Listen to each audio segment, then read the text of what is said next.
గత ఐదేళ్లు ఆనాడు 5 ఏళ్ల కింద చేసిన తప్పుకు ఇవాళ పార్లమెంట్ సభ్యుడిగా ఒక ఆయన ఉన్నాడు. ఆయన ఏం మాట్లాడుతారో ఆయనకే తెలియాలి, మనకైతే అర్థం కాదు. అన్నా ఇవాళ ఏం వారం అన్నా, అన్నా రేపేం వారం అన్నా, ఇవాళ ఏం దేవుడన్నా రేపేం దేవుడన్నా, ఆ దప్పు ఇంకోటి తెలియదు. పార్లమెంట్ మెంబర్ అంటూ ఏం చేయాలన్నా, పోవాలి పార్లమెంట్ లో. ఇగో మా కరీంనగర్ పార్లమెంటుకు ఒక కొత్త విద్యా సంస్థ కావాలి, ఒక మెడికల్ కాలేజ్ కావాలి, మాకు ఒక దవాఖాన కావాలి, మాకు నేషనల్ హైవే కావాలి, మాకు రైల్వే లైన్ గతంలో కేసీఆర్ మంజూరు చేయించింది జల్దీ కావాలి అని అడగాలి. దమ్ముంటే చేతనైతే కాళేశ్వరం ప్రాజెక్టుకు జాతీయ హోదా దేవాలి, ఈ ప్రాంత రైతులకు మేలు చేసే పని చేయాలి. సిరిసిల్లలో ఉండే నేతన్నలకు ఒక మెగా పవర్ లూమ్ క్లస్టర్ దేవాలి. మరి నేను ఇప్పుడు చెప్పిన దానిలో ఒక్క పనిన చేసిండా బండి సంజయ్ అంటే? ఆయన ఏం బీకిండా 5 ఏళ్లు?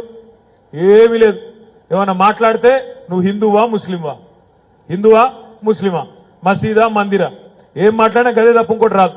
మతం పేరు మీద రాజకీయం. ఇక దేవుడిని ఈయననే కనిపెట్టినట్టు, దేవుడు ఇదివరకు మనకు తెలియనట్టు, మనం ఇదివరకు బొట్టు పెట్టనట్టు, మనకు సంబంధమే లేనట్టు, వీళ్ళే నిన్నగాక మొన్న ఉట్టించినట్టు ఇక రామ్ మందిర్ అని చెప్పుకొని ఇంటింటికి ఫోటోలు పంపుతాడు, అక్షింతలు పంపుతాడు. పంపుకో ఏం అభ్యంతరం లేదు. ఎంపీ గారు మీకు అంతగానం షోకుంటే, ధర్మం కోసం ప్రచారం చేసేది నిజంగానే అంత షోకుంటే మఠం పెట్టుకో, సన్యాసాశ్రమం తీసుకో, బ్రహ్మాండంగా ధర్మం కోసం ప్రచారం చేయి. కానీ ప్రజాప్రతినిధిగా ఎంపీగా నువ్వు చేయవలసిన పని చేయకుండా సన్నాసి మాటలు మాట్లాడుకుంటా మళ్ళా మీదికెళ్ళి ఏదో ప్రజా సంకల్ప యాత్ర. నువ్వు పీకింది ఏందని ప్రజా సంకల్ప యాత్ర? ఏం చేసినావు? మతం పేరు మీద పొరగాళ్ళ నెత్తులు జడగొట్టుడు, మతం పేరు మీద నెత్తులు ఖరాబ్ చేసుడు, మతం పేరు మీద కత్తులు దూసుడు తప్ప ఈ బండి సంజయ్ అనే సన్నాసి చేసింది ఏంది అని నేను అడుగుతా ఉన్నా. ఆలోచించండి, ఆగం కాకండి. 10 ఏళ్లు మోడీ ప్రధానమంత్రిగా ఉన్నాడు. ఏమిచ్చిండు తెలంగాణకు మోడీ గారు, బీజేపీ కేంద్ర ప్రభుత్వం? ఈ 10 ఏళ్లలో ఒక్కటన్నా పనికొచ్చే పని చేసిన తెలంగాణ ప్రజలకు, తెలంగాణలోని గిరిజనులకు గాని, తెలంగాణలోని మహిళలకు గాని, తెలంగాణ రైతన్నలకు గాని, తెలంగాణలోని విద్యార్థులకు గాని మోడీ ప్రభుత్వం, బీజేపీ ప్రభుత్వం 10 ఏళ్లలో చేసిందేంది, మీరు సాధించిందేంది అని నేను అడుగుతా ఉన్నా. ఒక్క రామ మందిరాన్ని చెప్పి రాముని అడ్డం పెట్టుకొని ఇలా మళ్ళొక్కసారి ఓట్లు దండుకోవాలనే ఒక చిల్లర ఆలోచన తప్ప చేసిందేంది 5 ఏళ్లు బండి సంజయ్ ఎంపీ అని నేను అడుగుతా ఉన్నా. నీకు దమ్ముంటే బండి సంజయ్ గారు 10 ఏళ్ల మోడీ ప్రభుత్వంలో మొదటి 5 ఏళ్లు వినోద్ కుమార్ గారు కరీంనగర్ ఎంపీగా ఉన్నాడు. తర్వాత 5 ఏళ్లు నువ్వు ఎంపీగా ఉన్నావు. నువ్వు చర్చకు రా, బహిరంగ చర్చకు ముస్తాబాద్ లో పెడతామా, గంభీరావుపేటలో పెడదామా, తంగెళ్లపల్లిలో పెడదామా, సిరిసిల్లలో పెడదామా, ఈ కరీంనగర్ పార్లమెంట్ నియోజకవర్గంలో ఎక్కడైనా సిద్ధం. మొదటి 5 ఏళ్లు వినోద్ ఎట్లా పనిచేసిండు, వచ్చే తర్వాత 5 ఏళ్లు నువ్వేం పనిచేసినావో, ఎవరు అభివృద్ధి చేసిండ్రో అదే మోడీ ప్రధాని ఉండగా ఎవరు ప్రజల కోసం, కరీంనగర్ ప్రజల కోసం కొట్లాడినరో ముఖాముఖి వినోద్ కుమార్ గారికి నీకు బహిరంగ చర్చ పెడితే నీ భాగవతం మొత్తం బయటపడుతుంది. ఇలా మొత్తం ఏ ఊరికి పోయినా, ఎక్కడికి పోయినా ఒకటే మాట చెప్తున్నారు.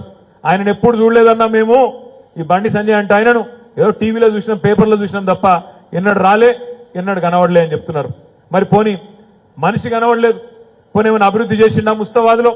ఎక్కడైనా ఒక రూపాయి ఇచ్చిండా? ఏదైనా వర్గానికి, ఏదైనా సమాజానికి ఎవరికైనా కనీసం ఒక రూపాయి పనిచేసిండా? ఏదీ లేదు. కనీసం ఒక గుడి తెచ్చిండా, ఒక గుడి కట్టిండా, ఒక బడి తెచ్చిండా? ఏదీ లేదు. ఇవాళ వినోద్కి ఎందుకు ఓటేయాలి, బీఆర్ఎస్కి ఎందుకు ఓటేయాలని ముస్తాబాద్లో ఎవరైనా అడిగితే, బడి కాడికి పోతే ముస్తాబాద్ బడి ఎంత అందంగా అయిందో అది సమాధానం చెప్తుంది. చెరువు కాడికి పోతే మత్తడి దుంకించిన చెరువు ముస్తాబాద్ చెరువు, ఆ చెరువు సమాధానం చెప్తుంది.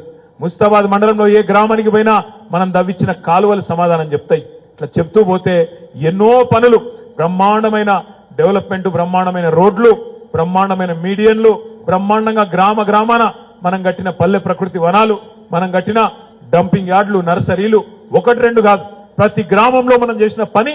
ఇలా ఎందుకు ఓటేయాలి ఈ బీఆర్ఎస్ పార్టీకి, వినోద్ కుమార్ కంటే 100 పనులు చెప్పొచ్చు.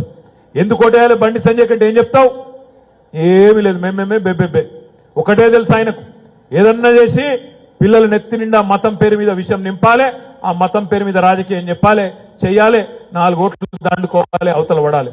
నేను మీ అందరినీ ప్రార్థించేది ఒకటే, ఇటు కాంగ్రెస్ కానీ అటు బీజేపీ కానీ ఇద్దరు కూడా ఎవరు గెలిచినా, ఎవరికి ఓటేసినా ఢిల్లీలో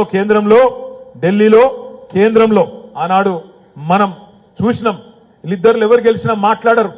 ఢిల్లీ వాళ్ళు ఉసుకో అంటే ఉసుకో, డిస్కో అంటే డిస్కో, కూసోమంటే కూసుంటారు, లేవమంటే లేస్తారు తప్ప వీళ్ళకి సొంతంగా వెన్నుముకుండది, మన తరపున మాట్లాడే దమ్ముండదు. ఎన్నటికైనా తెలంగాణ కోసం గట్టిగా మాట్లాడేది కొట్లాడేది ఈ గులాబీ జెండా మాత్రమే అనే మాట నేను మీకు యాద్ చేస్తా ఉన్నా.